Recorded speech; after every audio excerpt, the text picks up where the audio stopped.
Apóstolo é arrebatado ao inferno. Testemunho de Johann Struthmann. Cidade Paramaribo, país, Suriname. Ano 1999. Eu sou apóstolo da Igreja Evangélica O Retorno de Cristo, uma obra que eu fundei na direção de Deus. Antes da minha conversão era uma pessoa de coração bom, justo, não gostava de mentira e nem de confusão. Não gostava de sair com os amigos para lugares onde tinha bebidas, músicas e danças. Todos os rapazes que me chamava para sair namoravam com mulheres diferentes. Eu não gostava dessa vida, queria apenas uma mulher especial para casar. Os meus pais eram católicos, apesar de não conhecerem a Jesus, me criaram com disciplina da moral e ética. Eles me ensinaram os valores da vida e os princípios da honestidade.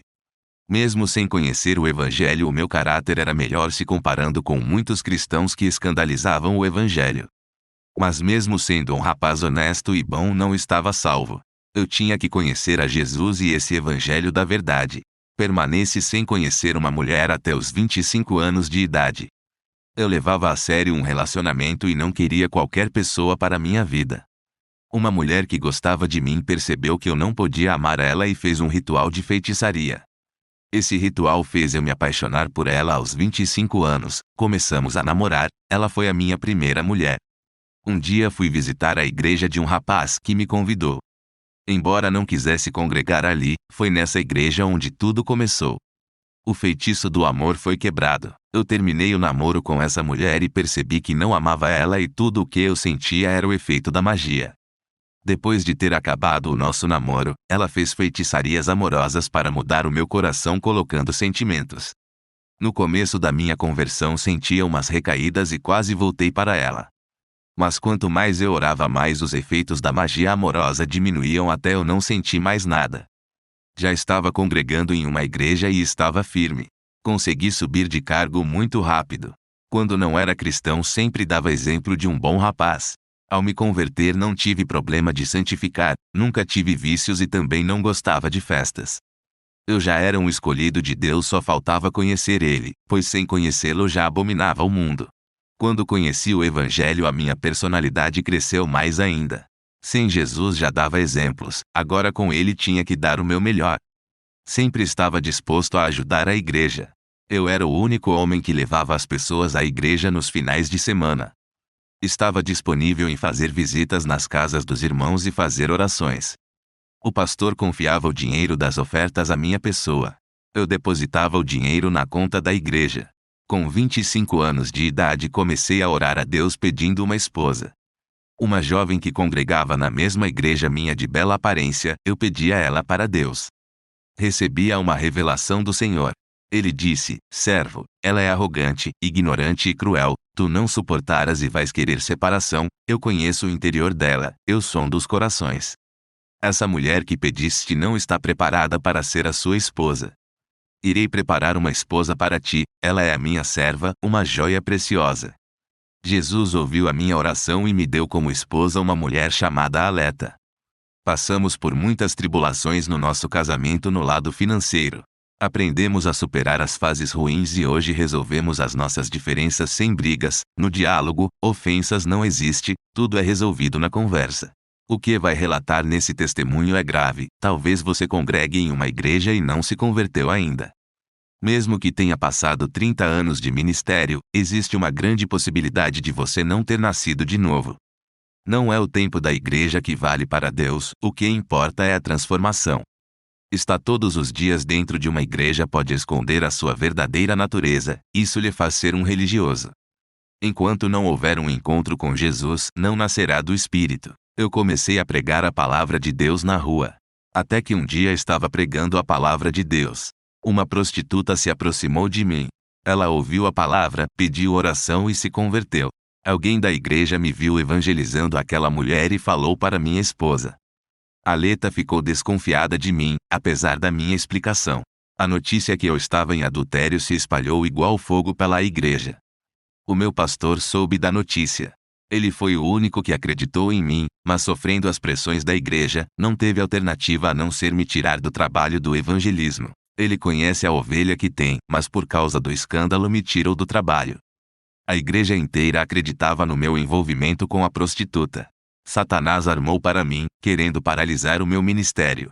Os fatos negativos que me envolveu contribuiu para o sucesso do maligno. O meu casamento foi abalado. O meu pastor conversou com a minha esposa e disse que eu não tinha motivo para manchar o meu ministério evangélico com uma prostituta. E não tinha sentido eu amar ela e trair com outra mulher. O pastor disse que tem que existir confiança entre casais, mesmo com todo o conselho. A minha esposa saiu de casa. Ela estava sendo manipulada por outras irmãs por causa da traição. Quando ela foi embora, o meu mundo desabou, fiquei deprimido e orei a Deus. Eu sabia que foi Deus que me deu e não é ninguém que vai estragar o meu casamento. A minha esposa ficou 1 mês na casa da sua mãe. Por causa da minha oração, um anjo foi até o quarto dela e deixou-a maravilhada com toda a sua glória. O anjo disse: volte para o seu esposo, ele é inocente, tudo isso que está passando é para dirigir uma igreja. A minha esposa ficou alegre e voltou para casa. Eu sei que os escândalos têm invadido muitas igrejas e chegado aos ouvidos de pessoas que ainda não conhecem a Jesus. Isso tem evitado que as almas se entreguem as suas vidas a Jesus. Através dos escândalos, jamais elas se converteram de seus caminhos das perdições. Eles não acreditam que a igreja é um lugar de homem de Deus. Se uma pessoa levanta as suas mãos em sinal de conversão a Jesus e vai à frente pedir oração, é porque eles acreditam que terão as suas vidas transformadas. Ninguém se converte para viver uma vida de escândalos. Pessoas que dizem ter a sua vida transformada pelo poder de Deus e continuam promovendo escândalos são mentirosas. Pessoas me questionavam se a palavra de Deus transforma de verdade por causa dos escândalos. A palavra de Deus caiu em descrédito por causa de pessoas malignas que estão congregando dentro da igreja. Alguns irmãos da minha igreja se aproveitaram da situação falsa do adultério e me acusaram de muitas coisas. Tudo isso por causa de cargos. O pastor me ungiu como evangelista. Quando ele viajava, eu substituía e alguns queriam estar no meu lugar. As suas vaidades de querer liderar contaminam os seus corações. Eles são soberbos e ainda querem o poder. Crucificaram o meu ministério. Fiquei congregando sem ter oportunidade nem para falar no púlpito. Não podia ir contra a autoridade do meu pastor. Se eu não aceitasse a punição, seria um instrumento de rebelião dentro da igreja. Lúcifer foi o anjo da rebelião que arrastou a terça parte dos anjos. Eu não queria incentivar a igreja a se rebelar contra o pastor usando algumas pessoas que confiam em mim. Muitos irmãos rebeldes que não gostavam da direção do pastor queriam me ver causar rebelião com o povo contra o pastor. Mas uma vez Satanás causando destruição, agora o alvo é o ministério do pastor. Eu conhecia a minha posição, embora fosse inocente. O Espírito Santo usou uma mulher na rua que eu não conheço e disse: se o seu pastor tivesse deixado você na frente da obra depois dos escândalos promovidos contra ti, muitas dos cristãos iriam sair e esvaziar a obra. Essa foi a alternativa mais sabia que ele teve. Deus tem outra porta de ministério para a sua vida. Um dia a minha esposa disse para o meu pastor dizendo: o meu esposo é como se fosse um vice-pastor e tem dado um bom testemunho, ele não merece ter seu ministério parado por causa da maioria que estão trazendo escândalo para o evangelho. O Senhor teria que ficar ao lado do que é justo, mesmo que muitos saiam da igreja. O Senhor perdeu um ótimo obreiro, preferindo perder um justo ao invés da metade da igreja. Pensa muito no lado financeiro aceitando o juio. Já faz mais de 7 meses que somos da sua igreja e os escândalos aumentam. Eu e a minha esposa abrimos um ministério que quase fechou por não membros para ajudar no aluguel do salão. Depois de 6 meses conseguimos membros e grandes homens de Deus. O diabo ficou furioso com essa igreja. O obreiro que fazia um trabalho de evangelismo sério nas vilas estava me ajudando muito. Ele caiu no pecado e traiu a sua esposa. Tentei reconciliar os dois, mas não houve acordo e divorciaram. Perdi esse obreiro. Ele não quis mais congregar comigo para não ficar na mesma igreja que a sua ex-esposa. A sua esposa só ficaria sendo membra por uma condição: se não casasse com outro. Eu orei muito para a reconciliação dos dois. Uma obreira dedicada à obra de Deus foi seduzida por um homem que não é evangélico. Ela terminou o seu casamento e foi embora com esse homem. O seu esposo, homem usado por Deus, não impediu a sua saída e ainda está orando para que a sua esposa volte para casa. O seu esposo continua fazendo a obra comigo e esperando a sua esposa, não importa onde ela esteja, pois ele já perdoou e está de braços abertos. E está cuidando bem das crianças que ela abandonou. As jovens solteiras da igreja se desviaram por causa de rapazes. Elas se apaixonaram e trocaram Jesus por esses rapazes, se prostituindo e caindo na fé. Pararam de orar, ler a palavra e não aguentaram ficar sem pecar, se prostrando diante dos prazeres do mundo. Suas carnes sedentas pelo pecado correm desesperadas para saciarem as suas fomes nas delícias do mundo e matarem as suas sedes nas águas fantasiosas desse mundo. Os que renunciam àquilo que o mundo oferece são fartos de alegria, felicidade, satisfação e prazer no Senhor. Nada desse mundo pode roubar as virtudes daqueles que se entregam de corpo e alma para Jesus. O meu pastor estava sendo provado em uma igreja onde muitos procuravam falhas nele para tirá-lo do seu cargo. O presbítero queria ficar no seu lugar, ninguém sabia das intenções do seu coração, mas Jesus sabe e o seu Espírito me revelou tudo o que se passou naquele lugar. Esse presbítero acompanhava o pastor para onde ele ia, auxiliando em tudo. O pastor confiava muito nele e não sabia que ele planejava com um grupo de pessoas da igreja derrubar o seu ministério. O presbítero, quando viu que a igreja onde eu pastoreio estava mais cheia do que a dele, o espírito de inveja tomou o seu coração. Ele havia comemorado quando o pastor me tirou da obra. Esse presbítero torcia pela minha derrota, mas ficou incomodado quando viu que a obra das minhas mãos não estava parada, mas prosperava. Eu queria entrar em uma grande filial de uma grande empresa japonesa. O Senhor me mostrou em sonho o dono daquela filial oferecendo todas as almas daqueles funcionários para o diabo. No sonho uma voz diz: Johan, a sua alma não está à venda, pertence a mim, não me peça para abrir aquela porta de emprego. Eu sei o que é melhor para a sua vida, o pai sabe aquilo que é bom para o seu filho. Eu chorei aos pés de Jesus, estava desempregado, a minha esposa estava grávida. Eu pensava como vou sustentar a minha família. Uma voz suave falou no meu ouvido dizendo: servo, não crer em mim. Não terá capacidade de vencer essa prova. Tu serves a mim, não sou um Deus grande que pode lhe ajudar? Será que não sou o suficiente para lhe dar emprego? Olha a imensidão do universo que é tão grande. Quem pode ter criado? A benção está disponível no seu caminho e está logo na frente, continue caminhando até alcançar, tenha paciência, está muito perto. Naquela noite fui dormir em paz e sonhei com várias pessoas da igreja caminhando. Essa estrada estava cheia de pedras gigantes que eram obstáculos. Muitos preferiam caminhar em outros caminhos que não tinham pedras. E poucos continuavam seguindo o caminho de pedras gigantes. Uma voz dizia: continuem seguindo esse caminho da verdade, não tomem outras direções em caminhos fáceis. A igreja passava por cima das pedras gigantes e continuavam caminhando até chegarem a uma parte perigosa. Uma estrada cortava o caminho onde passava muitos carros sem parar. O povo tinha que passar pela estrada para continuar caminhando no caminho. Os que não prestavam atenção e ficavam distraídos na hora da travessia eram atropelados e morriam. Uma voz dizia: continuem, não olhe para trás, e o resto que conseguia passar pela travessia da morte continuavam. O Senhor disse: esses que morreram se distraíram em busca das realizações pessoais, se esquecendo de permanecer em meu caminho, sendo surpreendidos pela morte antes de alcançar aos seus desejos. Essas mortes são espirituais. Um jovem continuou caminhando em um caminho e estava quase chegando. Toda vez que ele reclamava da sua vida, ele retrocedia 3 metros para trás. Quanto mais ele reclamava, retrocedia mais 3 metros e ficava distante do final do seu caminho. Vi uma mulher caminhando no caminho e o sol estava muito quente. Na frente do caminho tinha uma casa a 5 metros. Essa mulher murmurava de Deus, falando da sua situação. Quanto mais ela murmurava, mais não conseguia chegar perto da casa. Quando ela estava chegando quase na casa para se livrar do sol quente, a casa andava para frente e ela nunca conseguia chegar porque o imóvel também andava para frente, fugindo do seu alcance. Uma voz dizia: todos que murmuram contra mim, as suas bênçãos fogem de suas mãos. E quem não vigia e reclama de suas vidas, as bênçãos vão ficando a cada dia distante. Eu acordei daquele sonho simbólico e o Senhor me deu a revelação. Ele me fez ler a vida do povo de Israel no deserto, que demoraram 40 anos por causa da murmuração. Eles não estavam preparados para conquistarem a Canaã por terem seus corações duros e muitos morreram por causa das murmurações. Apenas Josué e Calebe foram merecedores. A paciência desses 2 homens fizeram eles não murmurar e esperar. Jesus conhece o meu coração e usou uma mulher cristã que disse que a porta de emprego iria se abrir e eu vou ter um salário muito alto.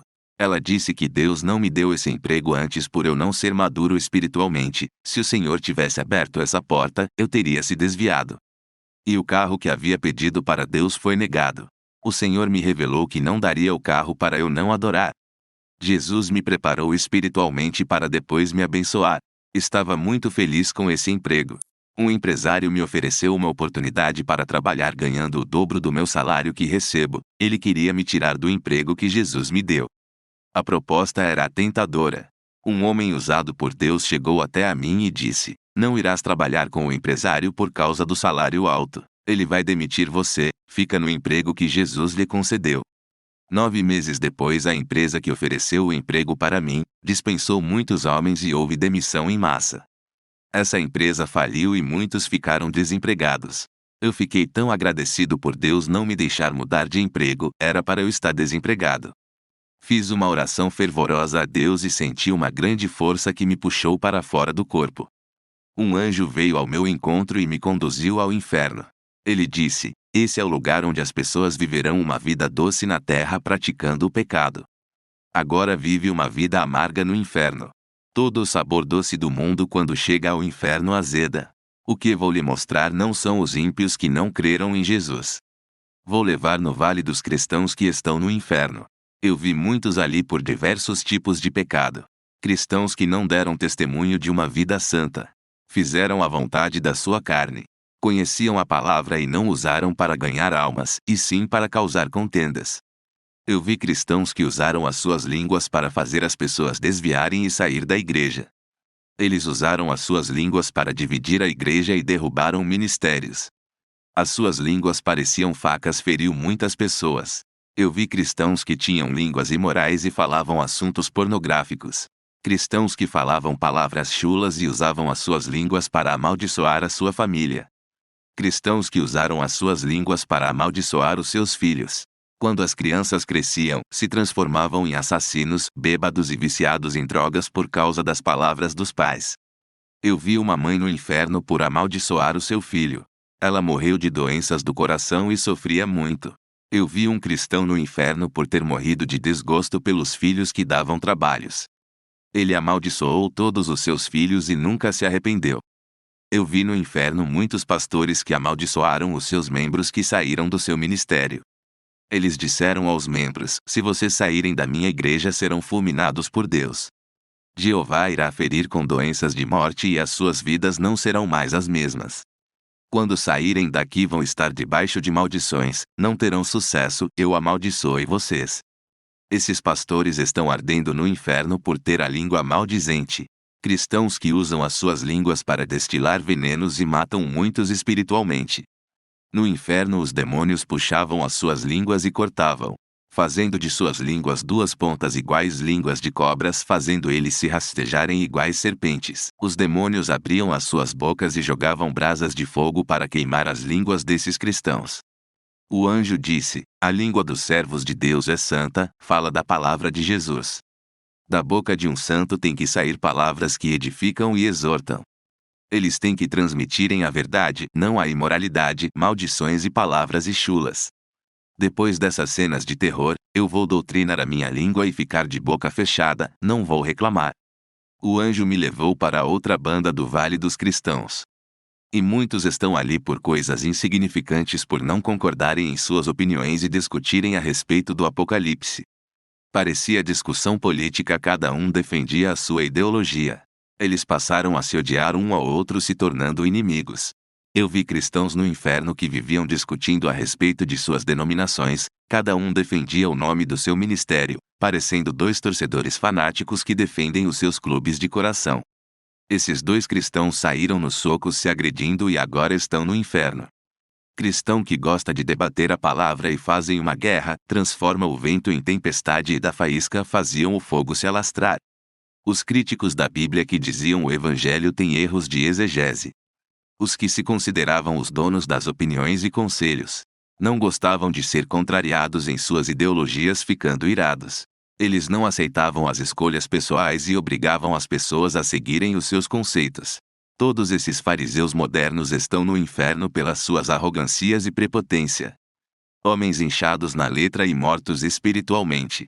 Eu vi no inferno uma mulher cristã que humilhava o seu marido por ele estar desempregado e somente ela trabalhava. Ela morreu em um acidente de carro. Eu vi um cristão no inferno por não aceitar os conselhos sábios dos homens de Deus. Ele disse: as suas palavras não servem para mim, não aceito os seus conselhos, a minha cabeça é formada o suficiente para não aceitar. Eu posso dar conselhos, mas não quero receber, sou inteligente e sábio. Esse cristão morreu com a sua soberba e foi para o inferno. Deus usou vasos para alertá-lo acerca do pecado e ele o rejeitou. Provérbios 16 versículo 18, a soberba procede à ruína e o orgulho à queda. Eu vi cristãos no inferno por não conseguirem vencer as suas provações e culparam a Deus pelos seus fracassos. Eu vi jovens cristãos no inferno por causa da prostituição. Eles oravam a Deus por uma esposa e não tiveram paciência de esperar e caíram no pecado. Os desviados que saíram da igreja e diziam: não vou mais ficar na igreja por causa daquele irmão, nunca mais faço parte da igreja, posso ser salvo sem congregar. Jesus não chamou o seu povo para ficar em templos, tudo isso é religião. Esses irmãos sem igrejas pensaram que se salvariam sem estar ligado em igrejas e foram para o inferno. Os que não têm comunhão com o corpo de Cristo e vivem em desunião com o povo santo irão para o inferno. O povo de Deus tem que estar unido para se encontrar com Jesus. O anjo disse: vou lhe mostrar o vale dos hipócritas. Ele me levou nesse lugar. Esses irmãos disseram que saiu da igreja por causa de outros irmãos. Mas a verdade, eles saíram por causa de seus pecados, queriam pecar congregando na igreja, mas eles não podiam ficar servindo a dois senhores. Eles deixaram a igreja e voltaram para o mundo e falaram mentiras dizendo que foi por causa de alguns irmãos que abandonaram a igreja. Eles ocultaram os verdadeiros motivos, escondendo os desejos pecaminosos dos seus corações. E mesmo no inferno eles não assumiam os seus pecados e culpavam os outros pelas suas condenações. Eles sentiam amor pelo mundo e não em servir a Jesus. No inferno eles nunca foram sinceros em admitir que as suas carnes foram fracas e continuaram culpando alguém pelos seus erros. Eu vi uma mulher cristã soberba que não aceitava a correção, sentia-se perfeita e intocável. Quando seu pastor o repreendia, ela dizia que estava sendo alvo de perseguição, se passando por vítima, não enxergava os seus pecados e via os pecados dos outros e o acusava. Essa mulher está no inferno por não querer viver o evangelho e mesmo assim se considerava perfeita. O anjo disse: esses cristãos que estão aqui foram esquecidos por Deus e estão separados da sua presença eternamente. Fale para os que ainda vivem a se arrepender dos seus pecados para serem justificados. Os seus pecados serão apagados do livro do julgamento. O anjo deu ordem ao demônio que está no inferno para me trazer à terra. O demônio me tirou do inferno e colocou o meu espírito no corpo. Ele disse que eu não pertencia a ele e foi embora. Levantei-me do chão e estava gelado e desacordado. Eu voltei à terra e ajudei o meu ex-pastor a retornar ao caminho de Jesus. Graças a Deus o sonho profético se cumpriu e o Senhor entregou um novo rebanho em suas mãos para cuidar. O pastor abriu um novo ministério. O que fiquei surpreso foi quando o pastor ungiu o rapaz. Ele era mudo, não falava e só lia a Bíblia com os olhos e orava em pensamentos. Não podia cantar e nem pregar na igreja.